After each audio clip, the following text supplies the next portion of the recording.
Kemacetan yang tak biasa terjadi Minggu malam, 11 Mei 2024, menjelang tengah malam di seputaran Simpang Surabaya Banda Aceh. Kejadian tersebut akibat ribuan penggemar Barcelona melakukan konvoy dan memadati kawasan tersebut setelah nonton bareng, nobar. Pantauan saat kemacetan terjadi, masyarakat yang didominasi oleh kendaraan roda 2 memenuhi sejumlah ruas jalan. Akibatnya kondisi arus lalu lintas sempat padat merayap menimbulkan kemacetan parah. Dan ribuan fans Barcelona tersebut berkumpul di flyover Simpang Surabaya untuk merayakan keberhasilan tim kebanggaan mereka yang meraih kemenangan La Liga pada musim ini 2024-2025.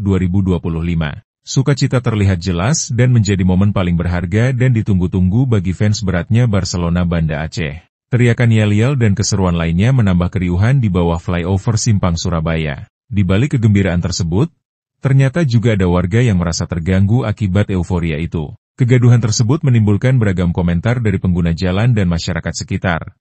Salah seorang warga Banda Aceh mengatakan alangkah baiknya mencari tempat lain yang tidak mengganggu lalu lintas dan ketenangan warga. Kedepan disetel tempat yang bagus, biar tidak mengganggu pengguna jalan dan kendaraan yang melintas, pintanya. Komentar lain yang juga warga sekitar menyayangkan aksi tersebut, dirinya merasa terganggu akibat bisingnya suara klakson dan teriakan massa, sebutnya.